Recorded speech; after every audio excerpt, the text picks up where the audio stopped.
Merci d'être là. Merci pour l'invitation, Caroline. Et quand tu as joie. commencé de parler, j'ai pensé, oh, ce sont des mots très, très intelligents, très intéressants. Et c'est seulement après un moment que j'ai compris que c'était une citation. Alors, merci beaucoup. Voilà, j'ai emprunté quelques mots qui m'ont vraiment fait me sentir un peu moins seule. Alors, je me suis dit que ce serait un immense plaisir que d'avoir Chrystia Freeland ici à côté de moi sur ce canapé et d'avoir enfin l'opportunité de lui poser des questions que je me pose depuis tellement longtemps. Une femme, une négociatrice assez exceptionnelle, et j'aimerais savoir ce qui a marqué votre expérience en tant que femme négociatrice. Je vais répondre avec un commentaire général et 3 petites anecdotes.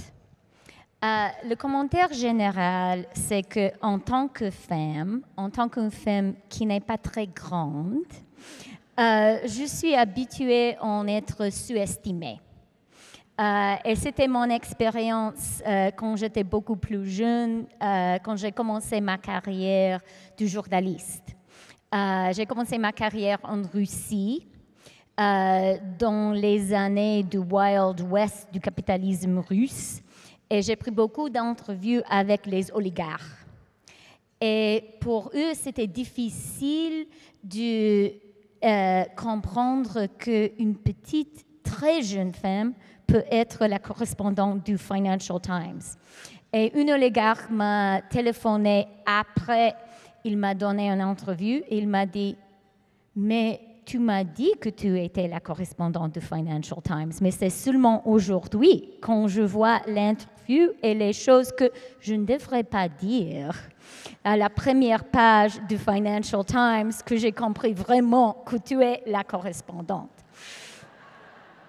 Et j'ai eu, en tant que ministre des Affaires étrangères, en tant que ministre du Commerce international, la même expérience. C'est difficile d'être sous-estimé pour beaucoup de temps, mais pour la première fois, ça va très bien. OK, alors 3 anecdotes très petites. À USTR à Washington, il n'y a pas beaucoup de femmes à l'autre côté du table. Il n'y a pas beaucoup de femmes à l'équipe américaine. Mais d'un côté, c'était un avantage parce que pendant les négociations, qui étaient assez dures, pour moi, la salle de bain des femmes était mon safe space à USTR. C'est vrai.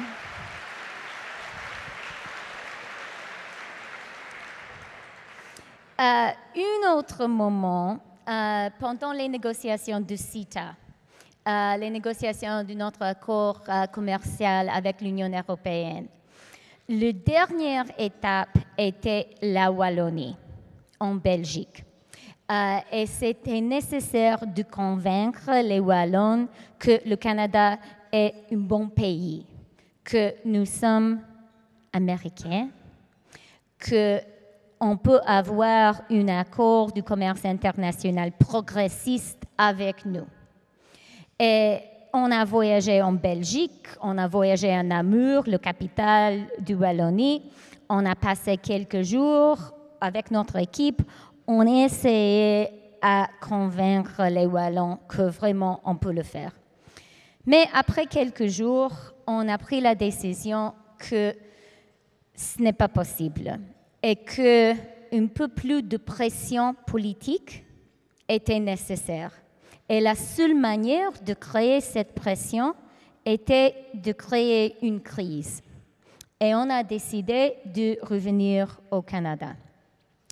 Et quand j'ai annoncé la décision de l'équipe canadienne de revenir au Canada, aux médias belgiques, c'était même les médias européens, j'ai eu des larmes dans mes yeux.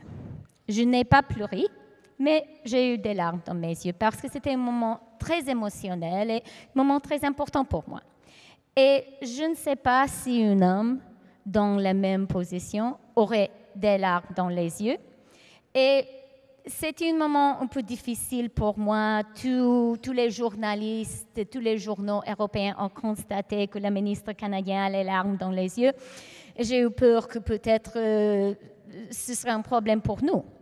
Mais c'est devenu un avantage parce qu'à ce moment, les Européens et le public européen, les leaders des pays, ont compris que c'était vraiment important pour nous, que c'était vraiment important même au niveau émotionnel. Et je pense que ça nous a aidés.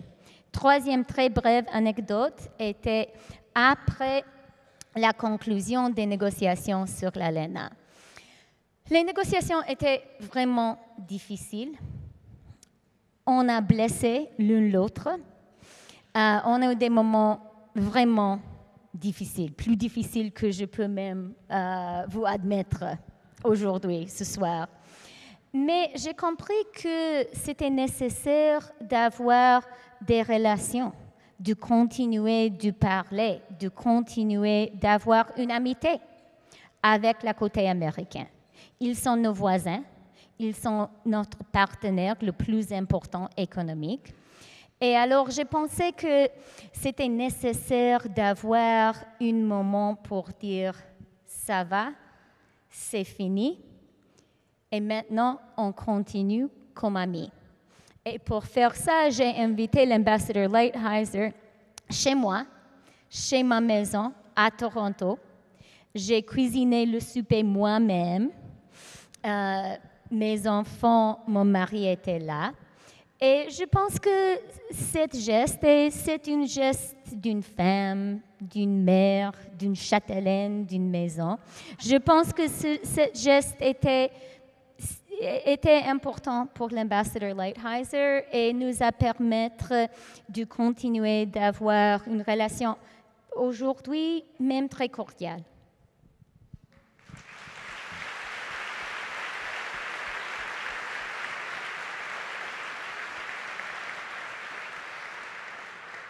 C'est fascinant d'avoir l'occasion d'entendre ce qui se passe behind the scenes. Merci beaucoup. Alors, vous avez fait quelque chose d'historique. C'était il y a 1 an ou 2, quand vous avez réuni les femmes ministres des Affaires étrangères. Ça s'est passé ici même à Montréal. Pourquoi vous avez choisi Montréal? Parce que je pense que c'est très important de donner une expérience personnelle, de donner une expérience impressionnante à nos invités des autres pays. Et oui, je suis députée de Toronto, mais j'ai choisi Montréal parce que j'ai pensé que ce serait la ville la meilleure pour donner une merveilleuse expérience à nos invités.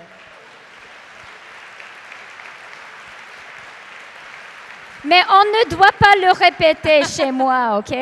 C'est entre nous. On ne diffusera rien. Et pourquoi c'était important de réunir ces femmes ministres des Affaires étrangères? Et je veux aussi remercier Valérie. Elle a organisé une très belle réception. Et le fait que Montréal a eu une mairesse était aussi une considération pour moi, pour démontrer qu'on a vraiment des femmes beaucoup de niveaux de pouvoir. C'était l'idée de la réunion, c'était l'idée de Federica Mogherini de l'Union européenne, mais ce n'était pas difficile pour elle de me convaincre. Et elle m'a dit qu'elle a constaté la politique féministe de notre gouvernement, qu'elle a appuyé notre politique et que ce serait une bonne idée d'avoir une réunion de tous les femmes ministres des Affaires étrangères. Pourquoi est-ce que c'était une bonne idée? Pourquoi est-ce que c'est une bonne idée, Caroline, pour nous tous d'être ici ensemble ce soir? Avoir un moment de networking, c'est très important. Avoir un moment de solidarité entre les femmes dans les positions du pouvoir politique, aussi important. Démontrer pour nos citoyens, et peut-être ce n'est pas si important ici au Canada, mais même au Canada, c'est important. Mais dans les autres pays, c'est vraiment choquant d'avoir une femme ministre des Affaires étrangères. Mais quand il y a un grand groupe, ce n'est pas si choquant. ça devient plus normal. Et je pense que ce doit être notre but. Notre but doit être que c'est absolument normal d'avoir une mairesse qui est une femme, d'avoir une ministre qui est une femme, d'avoir une leader d'une grande compagnie qui est une femme. Mais nous devons avoir les soirées comme ça, nous devons avoir les réunions des ministres des Affaires étrangères qui sont femmes pour arriver à ce moment. Alors, je vais encore... Bravo, oui.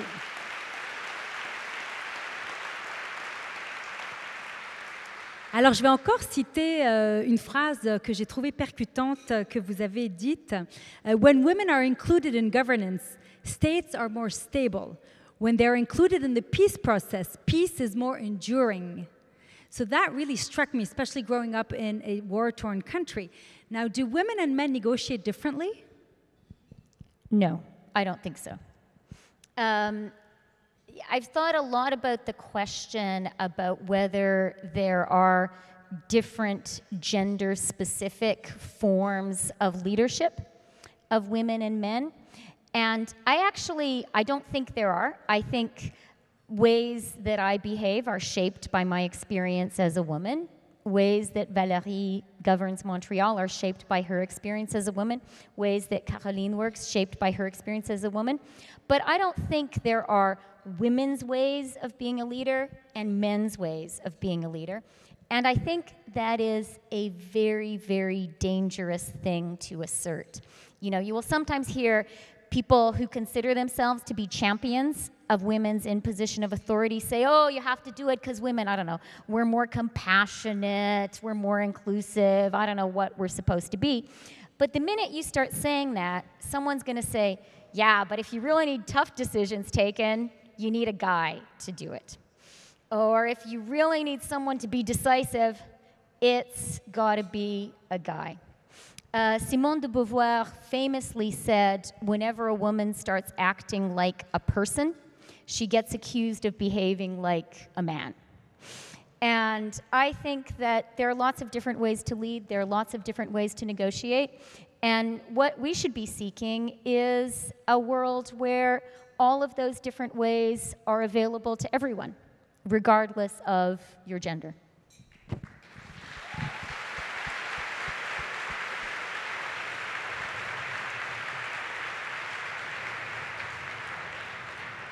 So I would love to spend the whole evening on the couch with you because I have so many more questions. I have so many more questions for you, but I know that we've got so much feedback from people who want to network and chat amongst each other. So I'm going to thank you from the bottom of my heart for making the time to be here tonight and for sharing all the insight. I thought it was brilliant and very well put. So, Madame l'Honorable Chrystia Freeland, on vous remercie chaleureusement. Merci beaucoup. Merci.